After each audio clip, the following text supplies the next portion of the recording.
empty seats here? Where's Elon Musk? I'm sure he's a genius and is a very credible person because of the wealth he's accumulated. But that does not put him above the law or the responsibility to come before this committee in this Congress. So where is Elon Musk? This is the question that has been asked by Larson because he believed that Elon Musk was protected or denied or was blocked to come and testify before the Congress on the reason why he called Social Security as the biggest scam in the American history. So let's first take a look at what Musk said. Social Security is the biggest Ponzi scheme of all time. Right, explain that. Oh, so, well, people pay into Social Security, and the money goes out of Social Security immediately, but the obligation for Social Security is your entire retirement career. If you look at the future obligations of Social Security, it far exceeds the tax revenue. So after Elon Musk described Social Security as one of the biggest scams in the American history, the Congress, led by John Larson, called Trump, not Trump, but Elon Musk, to come and testify before the Congress on what he knows, on why. This is something that has been there for a couple of years.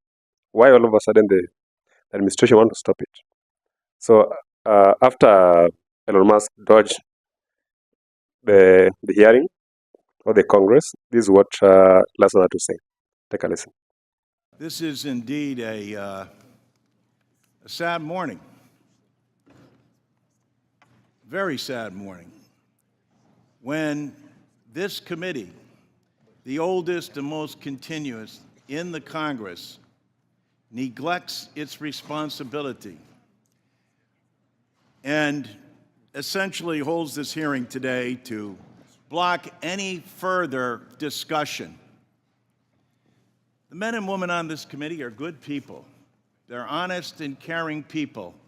And that's why I do not understand why you would relegate this committee to no longer being of significance and resort to saying you will do whatever Elon Musk and Donald Trump tell you to do.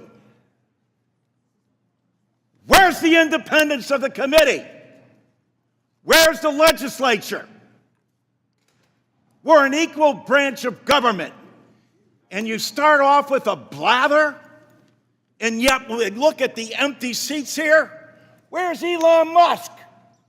I'm sure he's a genius and is a very credible person because of the wealth he's accumulated. But that does not put him above the law or the responsibility to come before this committee in this Congress. If he's so great, if these plans and all the fraud and abuse that he's found are so eminent, why isn't he here explaining it? You know why. Because he's out to privatize Social Security. He's been on television the last couple of days talking exactly about Social Security, Medicare, and Medicaid, and what he intends to do. Privatize it.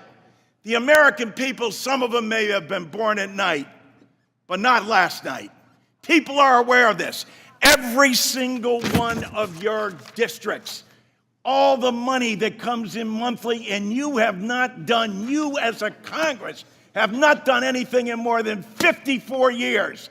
And now you have someone coming in to privatize a system, something you have longed to do going back to 1982, because Elon Musk thinks that this is the best thing to do. President Trump has called Social Security a scam. Elon Musk, as Mr. Neal said, called it a Ponzi scheme. Ask that of the people in your district. Ask that, Mr. Smith, of the more than 198,000 people in your district who rely on Social Security, and you won't even let the person who's planning to privatize it, who's telling the big lie in front of everyone, in bold as he possibly can, saying, this is what we're going to do. The Congress is in our back pocket. We don't even have to come before them and testify because we control the House, we control the Senate, and we control the presidency. And it's the tyranny of the executive. It's why these resolutions were first adopted back in 1789, because the founding fathers knew that the executive branch does not have total authority over the legislature unless you have a willing party that says, no, we're going to do exactly what you tell us to do, Mr. Musk and Mr. President. It doesn't matter to our constituents. It doesn't matter how much money they are not going to receive. We're not even going to tell them the truth about what's going to happen to them. And every single one of these districts where they're being shut down and their personnel, and as Mr. Neal said, Dan, after you cut and eliminate the people, say the agency isn't responding accordingly. No other agency operates for under less than 1%. With that, they administer to over 70 million people in the nation's #1 anti-poverty program for the elderly and children. Shame! Shame! Can't bring people in front of this body? If he's right, if they're so good, if they're so just, why aren't they here telling the American people about it? They're not, because you know the truth. It's about privatization. I yield. Is it about privatization? Is this government trying to privatize the social security? Now that's not the big question that Larson was going to ask. And even after Larson, let us also look at another representative. Look at what Musk always has to say about this issue of Elon Musk calling Social Security as Ponzi scheme. Actually, he called it a Ponzi scheme, something that has been a very big concern to many people. So, in the previous sitting, they questioned one of the witnesses when Elon Musk called Social Security as one of the biggest Ponzi scheme in the American history. So let's take a listen again to what they had to ask.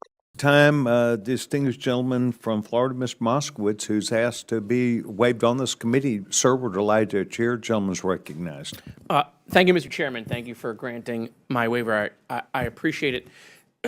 I've been committed to helping the government become more efficient, save dollars, go after fraud, waste, and abuse. I was the first Democrat to join the Doge caucus, which, by the way, hasn't done anything and has not been included in anything Elon Musk has done. But it's nice that we have a caucus. And so this is a bipartisan effort, like the chairman mentioned. We do want to get at waste, fraud, and abuse, but I do think dispelling myths, dispelling fact from fiction is important. And I want to drill down real quickly first on what my colleague from Florida, Mr. Frost, said. And I'm going to be even more direct because I think it's important. We'll just go down the line. So you gave an answer on whether Social Security is a Ponzi scheme. The answer is no, right? It's not a Ponzi scheme. We have not reported that it's a Ponzi scheme. Right, so it's not a Ponzi scheme. I'm not aware that it's a Ponzi scheme. Okay.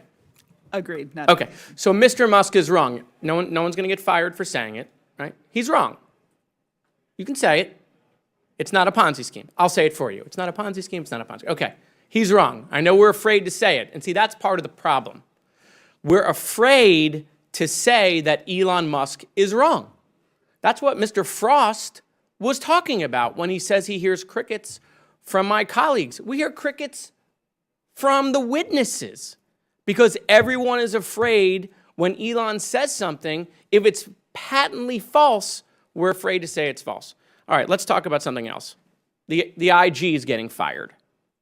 Do you support the IG is getting fired? I mean, I got to imagine if you're interested in getting rid of fraud, waste, and abuse, they're the people trying to get rid of fraud, waste, and abuse. So they got fired from Agriculture, Interior, HUD, Department of Defense, the EPA, the State Department, HHS, Veterans Affairs, Labor, Transportation. You support that? In the mission of getting rid of fraud and waste and abuse? The Inspector General Committee is critical. There are certainly, No, I get administration that, but you have no opinion whether that was good or bad. Again, we won't say Elon's wrong. I know you won't go there, but was that the right decision? You did lose institutional knowledge. Certainly, administration has a right to change to the Inspector General. There are reporting All right, let mechanisms me make it though, that easier. weren't So, like, necessarily followed. let's use numbers. Let's use data. So like 51-49, 51 bad idea. Right, that was a bad idea. The proper protocols weren't followed in Right. executing We it. know it was illegal. Don't get me wrong. I didn't want to make you say that. I appreciate you saying that on the record. It was illegal. The proper protocols weren't followed. But is it good policy if you want to go after fraud, waste, and abuse? Was that good policy? To lose institutional knowledge. No, of not the good top policy. officials? Good policy? I don't think it improves the ability to fight fraud, waste, and Okay, abuse. not good policy. Not good policy. Okay, right. And if you're telling the American people that this is a focus of your administration, and then you go fire all of the AGs, that doesn't seem to compute. Okay, lastly, did fraud and improper payments start with Joe Biden? In his administration, was that the first time the government has experienced that? That is not the first time that No. fraud was reported. First time? No. First time? No. So we got to depoliticize this stuff because all we're hearing is what happened in the last 4 years. In 2017, $140 billion of improper payments. That's inaccurate? In 2024, we reported 162 billion. No, hold on. payments. In 2017, $140 billion in improper payments. In 2018, $150 billion of improper payments. In 2019, $174 billion of improper payments. And in 2020, $206 billion of improper payments. Those are GAO numbers. So let me just do some math. In the first Trump administration, there were $670 billion of improper payments. I'm not blaming him, but he is blaming Joe Biden, and so is Elon Musk, blaming for the improper payments for what happened in the 4 years of Joe Biden. My point is, Mr. Chairman, if we do want to solve this on a bipartisan basis, then we got to separate fact from fiction. We got to depoliticize it. $670 billion of improper payments and fraud, waste, and abuse in the first Trump administration. Isn't that correct? Correct. Isn't that correct? I don't have any reason to doubt your math, sir. Okay. Isn't that correct? I believe so. Perfect. Thank you, Mr. Chairman.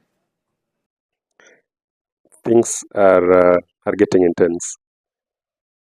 We may not know where this thing is going to end, but something that has come public. Almost everyone, or the majority of people, are against privatization of social security. So what do you think? Should it be privatized or they should be left? It's really hard to talk about. Don't fail to subscribe.